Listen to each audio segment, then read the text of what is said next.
Saya kehabisan kata-kata. Saya nggak bisa membantah apa yang dikatakan dokter. Saya hanya dapat menerima dengan kebingungan. Tapi ya sudah, memang seperti itulah keadaannya. Jadi selama di ruang perawatan, saya mencoba membuat suatu wajah yang bersandiwara. Saya memperlihatkan wajah yang penuh senyum, walaupun hati meringis. Lalu saya bilang, kamu mau di kemo? Istri saya bilang tidak mau. Bingung. Karena memang itu satu-satunya solusi yang terbaik untuk jenis kanker ovarium yang stadium tinggi seperti ini. Kita tidak pernah mengenal di dunia manapun, di luar bumi, ya kita belum pernah keluar bumi, bahwa ada suatu treatment yang dapat menyelesaikan masalah penyakit kanker ovarium. Tapi dari buku yang saya tulis, saya menulis buku mengenai menggapai keremajaan abadi. Saya menganggap bahwa dengan suatu teknologi tertentu, sel-sel tubuh yang remaja itu otomatis lebih kuat. Lalu saya menawarkan ke istri saya, maukah saya buatkan salah satu alat yang saya tulis di buku itu? Ya sebenarnya adalah yang saya sudah bayangkan, ranjang magnet yang saya sudah terbayang dari awal waktu terjadi kasus outbreak Ebola saat itu. Jadi alat itu hanya sebenarnya berupa bayang-bayang yang ada di kepala saya. Lalu istri saya bilang boleh. Keluar dari rumah sakit tanggal 22 Desember, saya buru-buru membuatkan alatnya sendiri. Ya. Dalam artian sendiri ya sendiri, dengan tangan sendiri saya buat dengan keringat dan darah, karena memang saya berdarah-darah juga gitu ya waktu membuatnya. Karena saya bukan tukang asli, ya saya bisa menjadi tukang gitu, karena memang saya biasa kerja apa-apa sendiri. Tetapi untuk hal yang sulit memang ya gitulah, kadang-kadang orang suka ceroboh dan suka kecelakaan. Akhirnya saya selesaikan ranjang magnet itu dalam beberapa hari, dan tanggal 31 Desember jadilah alatnya. Istri saya mulai terapi saat itu. Saya harapkan dia bisa terapi dalam waktu 1 jam. Tapi ternyata tidak bisa. Dia hanya bisa paling 15 menit. Karena dia bilang ranjangnya keras sekali. Ya memang namanya juga suatu ranjang yang lurus terbuat dari neodymium, metal yang langka, rare metal. Ya, dan itu sulit sekali mendapatkan metal seperti itu, dan pembuatan magnetnya juga sangat sulit. Sehingga tidak ada di negara ini, nggak ada, jadi itu adalah termasuk barang impor. Lalu ya sudah, saya bilang karena nggak bisa 1 jam, cobalah kita mulai sedikit demi sedikit ya, mulai dari 15 menit. Dari hari ke hari naik terus waktunya. Dengan berjalannya waktu, saya juga menambahkan lampu infrared biar tubuh istri saya lebih hangat, karena konsep daripada terapi ini, tubuh tuh seharusnya dengan metabolisme yang bagus. Jadi kalau orang tersebut sudah melakukan aktivitas dulu, aktivitas fisik, dia melakukan terapi akan jauh lebih baik. Tetapi saat itu istri saya jalan beberapa langkah saja sudah susah, itu pun harus sembari dipegangin. Karena belahan di perutnya itu masih sakit ya, karena panjang sekali sayatannya. Tanggal 10 Januari ada jadwal untuk kontrol ke dokter onkologinya, dokter yang pertama membedah perut istri saya. Dan saat itu juga sekalian dilakukan pemeriksaan tumor marker. Ya memang tumor markernya masih merah.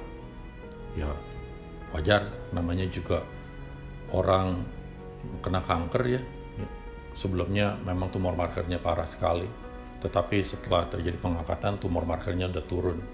Karena yang besarnya itu sudah diangkat. Walaupun begitu ya masih merah.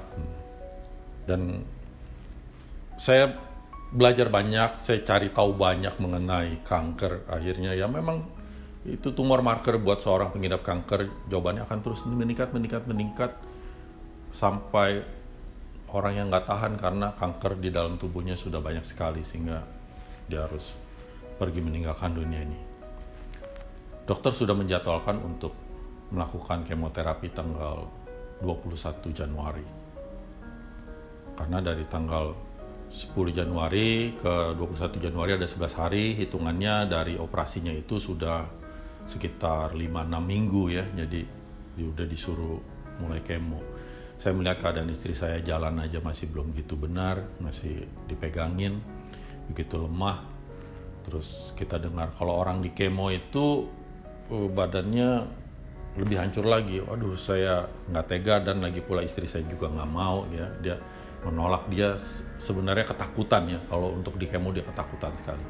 Akhirnya dia nggak mau di kemo. Ada kontrol juga tanggal 19 Januari ke dokter yang bedah digestifnya. Bedah digestif itu yang memotong usus istri saya karena ususnya sudah penuh dengan kanker, sudah mampet, jadi usus besarnya dikeluarkan di perut, itu namanya kalau ada stoma namanya, dipakai menggunakan kantong kolostomi. Jadi kotorannya ada di situ. Berikutnya ada kontrol lagi tanggal 20-an, 27 kalau nggak salah ya, ke dokter urolog. Jadi setiap dokter kita harus kontrol, kita ditegor. Karena memang sudah lewat, karena tanggal 21 adalah jadwal kemo. Pada kita nggak kemo, malah kita jadwal kontrol tetap kita datang. Jadwal kontrol ke dokter urolog, dikontrol, ya kita diomelin. Ya bukan kita sih ya, saya diomelin kan, karena waktu yang masuk untuk diomelin istri saya lemah, habis periksa dia keluar, saya ditegur sama dokter, kenapa nggak di kemo, kenapa tidak memberikan kesempatan untuk seseorang masih menikmati sisa hidupnya. Jadi dalam arti kata lain bahwa tidak di kemo nih, istri kamu tidak di kemo, hidupnya itu tinggal sebentar lagi, hitungan berapa bulan. Kamu tega membiarkan istrimu hanya menikmati kehidupan di dunia ini hanya tinggal beberapa bulan lagi. Gitulah kira-kira. Ya tapi apa mau dikata, istri saya menolak kemo dan dia takut sekali. Perjalanan demi perjalanan kita lalui, kita tetap datang kontrol ke dokter. Dan istri saya makin lama untuk melakukan terapinya. Akhirnya bisa sampai 1 jam. Singkat cerita, akhir April kami datang lagi kontrol ke dokter urolog karena dokter onkologinya ternyata udah pindah rumah sakit yang lain gitu, nggak praktek di rumah sakit tersebut. Dan dokter urolog ya yang mau operasi bilang this is miracle karena istri saya tidak meninggal. Istri saya sehat walafiat. Karena hitungan dari operasi dulu itu 2-3 bulan itu adalah suatu vonis dari dokter bahwa istri saya akan meninggal karena tidak dilakukan treatment apapun. Ya saya puji Tuhan karena saya bersyukur luar biasa istri saya tidak harus meninggal karena kanker. Dan bukan hanya itu, dia bisa sembuh. Kenapa saya bilang sembuh? Kenapa orang kanker disebut survival? Kenapa saya bilang istri saya sembuh? Karena konsep dari kanker itu memang tidak ada obatnya, tidak dapat disembuhkan. Sedangkan kalau flu, kita bilang orang sembuh karena tubuh menghasilkan suatu antibodi yang dapat membunuh virus, sehingga kita sembuh virus yang mati. Sedangkan treatment yang saya lakukan dengan menggunakan ranjang magnet ini membuat tubuh menghasilkan suatu zat tertentu yang dapat mematikan sel kanker di dalam tubuh istri saya. Apa itu? It's still a mystery. Saya bukan seorang researcher yang ada di dalam sebuah lab yang lengkap, yang luar biasa. Jadi semua hanya sebagai analisa aja dan argumentasi. Saya tidak bisa menyatakan bahwa terjadi hal seperti ini secara kimia. Yang saya tahu hanya secara fisika. Yang secara fisika yang saya tahu adalah bahwa medan magnet dapat menghasilkan suatu antigravitasi tertentu yang membuat tubuh bekerja secara berbeda. Dan yang pasti memang sel kanker dikasih magnet tidak mati. Tetapi yang membuat sel kanker tubuh istri saya mati itu adalah tubuhnya sendiri.